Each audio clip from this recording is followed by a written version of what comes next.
Our next presenter lives in New England with her husband and son in a house that some bios suggest has a secret door, although others describe it as a secret library.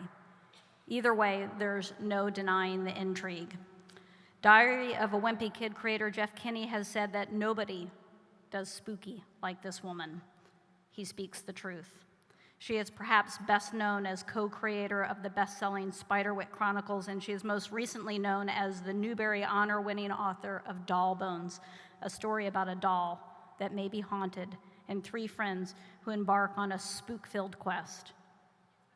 Please welcome the wonderful Holly Black, although I'm thinking I'm out of order here, am I? Did I do it backwards? No one should have asked me to MC. Oh, Holly, good! They found you. I think it was supposed to be Nick Rule, was it? But I'm glad you're here. It's good to be here. Thanks, Kate. Hello, everyone. 5th to 6th graders like their superheroes, particularly young superheroes. There's Battling Boy, who takes on the monsters of Acropolis. There's Pugly O'Bunkleton, who leads the kingdom of Spud in all his unstylish glory. M, an 11-year-old master criminal who seeks truth, and Jack, who widely recognized as the leader of the kids of Hokey Pokey, whose bike is stolen by his most hated rival, a girl named Jubilee. Even Miss Busted gets in on the sort of superhero action. The myth, in Star Wars, Darth Vader says, "Luke, I am your father." The book tells us that for decades, millions of us have uttered this famous quote, and we've been uttering it wrong. As a huge nerd, I was both unnerved and delighted to be reminded that the line from Empire Strikes Back is actually, "No, I am your father." Fun facts, good times.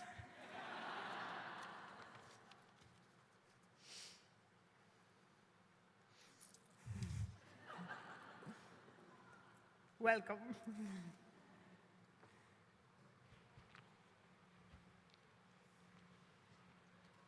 Oh, it is the old story. The humans will lose their bloodlines, reduced to dust. The 4 horrible horsemen will have their day.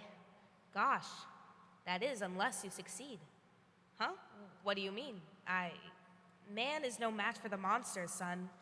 It is why we have come. Acropolis needs her hero. She said, ride. I'm going to ride your bike. And who knows, maybe if she had said it nicely, maybe if she wasn't a girl. But she is a girl, and she said it with that snaily smirk. But there was no way she was ever coming within 10 long spits of his bike. But she did. And he hates her. He hates her for taking the thing he loves most in the world. But maybe even more, he hates her for being right. It's weird, she thought, how a door that, once you walk through it, could change your life. Looks like just any old door. Or maybe every door you walk through carries the same potential to change your life. But still, she had hoped for something more special, more memorable. This was the lawless school, after all. When the door opened, though, Em felt something otherworldly. It was as if a passageway to her future had opened and someone was inviting her in. Myth. Women talk more than men. Origin. Old proverbs from many cultures promote the idea that women are chattier than men. The book, The Female Brain, repeated the claim in 2006. Busted! The world's longest lecture lasted 121 hours and was delivered by a man. Many scientific studies have found that women do not talk more than a man. A 2007 study found that women and men speak about the same number of words per day, 16,000. That's all there is to say about that. The finest of fashion designers around. She looked at Prince Pugly, however, and frowned. What a wig, she cried out. What a man, what a mess. What unstylish, unsightly, unseemly excess. She covered her mouth with the silk of her scarf. Oh, fetch me a bucket, I think I may barf. The Children's Choice Book Award finalists for Book of the Year in grades 5 to 6 are Battling Boy by Paul Pope, Hokey Pokey by Jerry Spinelli, Lawless Book 1 by Jeffrey Selane, National Geographic Kids Myths Busted by Emily Krieger, illustrated by Tom Nick Kokotos, Prince Pugly of Spud by Robert Paul Weston. The winner is National Geographic Kids Myths Busted by Emily Krieger, illustrated by Tom Nick Kokotos.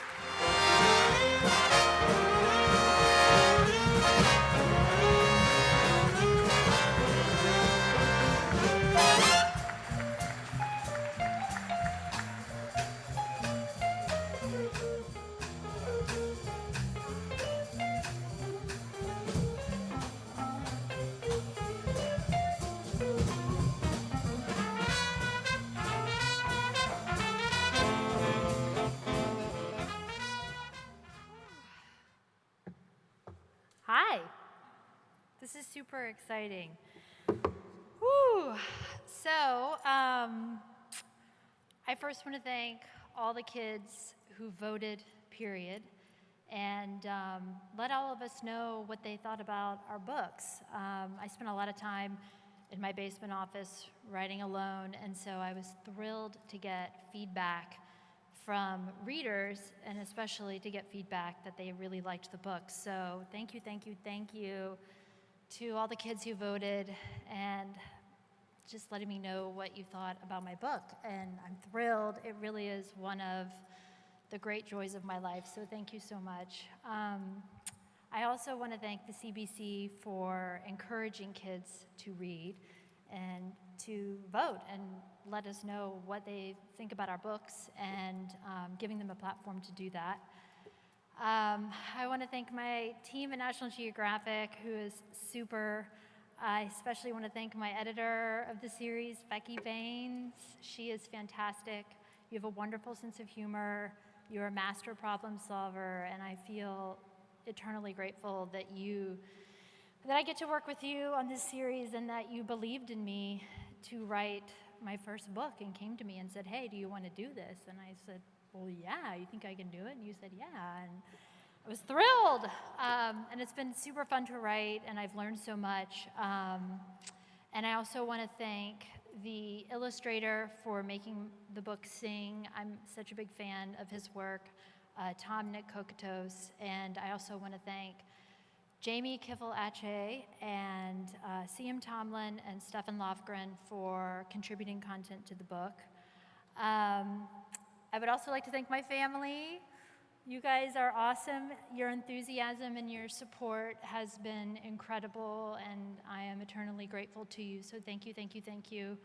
I want to thank the scientists. This book would not be possible without the scientists who investigate. I'm continually delighted. There's 3 books in the series. I'm continually delighted when I go to investigate a myth that there are scientists out there who are conducting studies, like on whether or not duck quacks echo, and that they have the video footage of this for me to watch and the audio files, and that they want to lend me their time and their expertise. So thank you to the scientists who investigate these things that we kind of giggle about and think are silly, but are actually really interesting and we can learn from. And what else? Let me look at my list. I also really want to thank my fellow nominees and just all of the children's book writers that are here tonight and out there in the world. I'm so inspired continually by all of your work, and I am thrilled and honored to be mingling with you tonight and among you, and it's another great joy of my life. So thank you very much for all of your work and inspiring me and countless other people, undoubtedly. And last but not least, I want to thank the city of Seattle. That's where I live and where I work from, and I think it is a super magical place. It makes me, an adult, feel like a kid. It makes me feel like anything is possible, and I am forever grateful that I get to soak up the city's creative juices and be a part of that community that I feel like is really supportive of people who pursue creative endeavors and think outside the box. So thank you very much. Thank you, kids, for voting. Thank you.